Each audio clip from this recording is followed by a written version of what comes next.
And they were. When they got married, it was a huge celebration in the UK. £32 million worth of taxpayer money was spent, and nobody begrudged them. She was the first biracial bride in the royal family. That was a big moment for a very multicultural country like the UK. And all the headlines were pretty euphoric, actually, contrary to the narrative they're now trying to make people in America think about what was happening. But then over the next few months, just a series of, well, you could call them missteps, or you could call them classic examples of examples of brazen woke hypocrisy. Two people wanting to position themselves, for example, as eco-warriors. You know, we want you to all watch your carbon footprint. They would say this in speeches, and then they'd catch Elton John's private plane like a taxi service. Or she would preach about poverty in a tweet from their royal Twitter account on the same day she had a $500,000 baby shower in New York, here, with a bunch of celebrities, and flew back on Amal Clooney's plane. And so this went on, and it was one after till it's cool. And it was one after another. And because of the hypocrisy element, the British media in particular were very critical, very scathing, saying, hang on a second, you don't get all the palaces and the servants and the privileged life for this, right? You have to toe the line. You have to do the job. And I'm addicted to do the job, which involves often quite dreary duty as a member of the royal family, but you get to be one of the biggest stars in the world on the global stage in return. She, in particular, didn't seem to understand this. She thought that actually being a member of the royal family was... Oh, Lord. Again. Family was wearing a tiara, getting a fabulous wedding, and then doing what the hell you like. So they began to just do a load of stuff which annoyed people, and they got the criticism, in my estimation, they thoroughly deserved. And at that point, they developed this victim narrative, that they were terrible victims of this brutal, racist British media and the horrible British people who were all turning on them for no reason. But it really wasn't like that. And so over time, Harry's inbuilt hatred of the media, which goes back to when his mother died, and I knew his mother very well, that all began to blow up again, as did his resentment of his family and the fact that William, his older brother, is the heir to the throne and he isn't. So William will be king. Harry won't. And then you put it all together and then you get Megxit, where they leave the country, they leave the royal family, and they wanted to have their royal cake and eat it. They wanted to stay half in, half out, do the good stuff, get all the trinkets, make all the money out of it. My disappointment is immeasurable. But not have to do any of the duty. And that was where you get to the place of the kind of chasm between them as a royal renegade family and the monarchy and the British royal family left behind. And now you have them doing a Netflix series about their life, incredibly self-intrusive.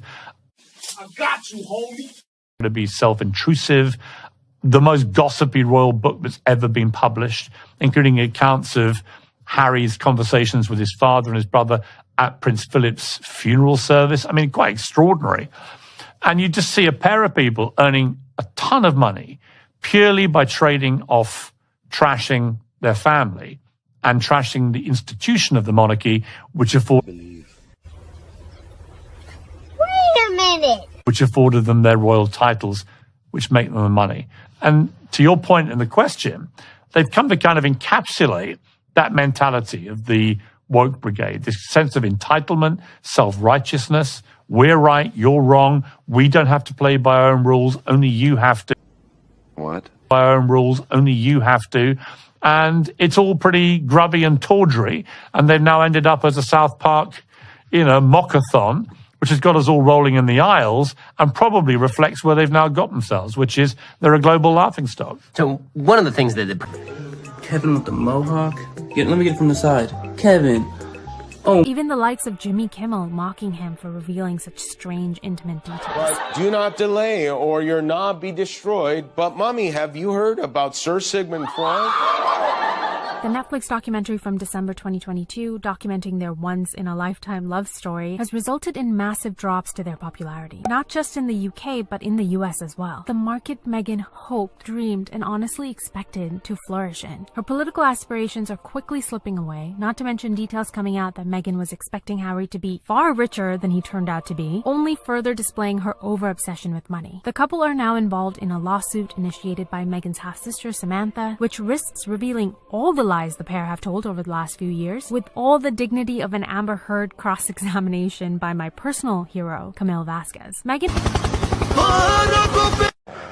and Harry parody videos are all over social media, and to add insult to injury, they have been unceremoniously ousted from Frogmore Cottage, in favor of everyone's least favorite prince, no, not you, Prince Andrew. Now, all of this is bad enough, but the real cherry on top of these horrible months is this. Come on, come on, come on, come on, come on. It's the Worldwide Privacy Tour.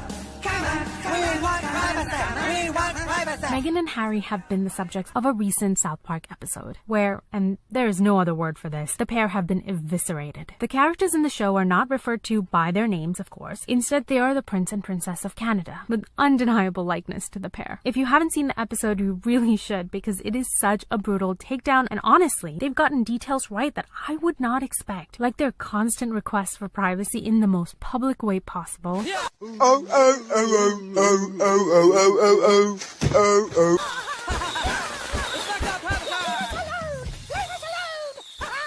They show how the princess feels victimized every time she's being ignored. I don't care. Don't care. What did you say? He victimized me. It's because I'm an ethnic woman. He can't do that. I'll say, wait, you're ethnic? This is an outrage. We'll just see how he deals with my blue penis. And how the prince insists that they be left alone while rubbing his blue privates on one of the characters' windows. Hey! Hey! Have some respect for people's privacy! Hey! In the show, the pair of course realize that the only way to solve their problems is to go back to the brand management firm. Oh yeah, is this you? Sorority girl, actress, influencer, victim. Yeah, that's totally me. But by the end of the episode, the prince comes to realize that maybe this is not the right path for the pair. That maybe they should do as they've always said and just live their private lives.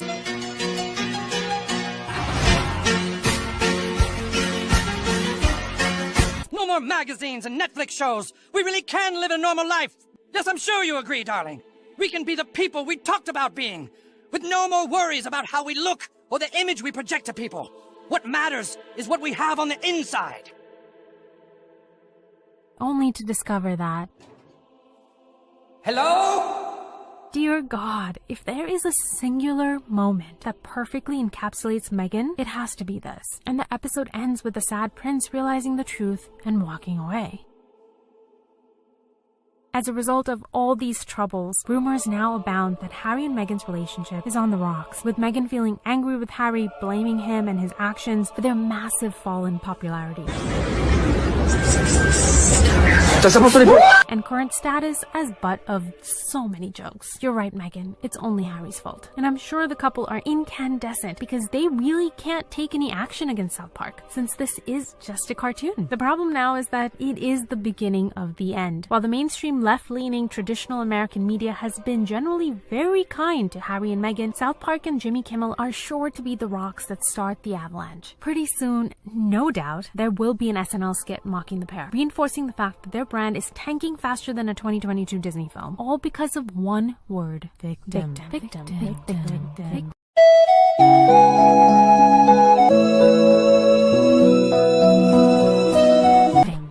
During the South Park episode, there are several references to how current brand management is heavily reliant on reframing celebrities who are rich, affluent figures as victims. We definitely saw this during COVID, where the elites were so quick to tell us that they're in this with all of us, while easily being able to jet set, hold maskless parties, and quarantine in large mansions. Now, I don't resent rich people for having their riches, but stop telling me you're a victim. You're fine. But constant showcasing of your undeniable victim status is the new fashion, as Meghan Markle enumerates so well. But what makes it a bad strategy? If you adopt the title of professional victim, it starts to change your relationship with yourself and with the world. You now start to think that things are happening to you. Instead of you viewing yourself as an active participant of your life, you are now the passive recipient of ill occurrences.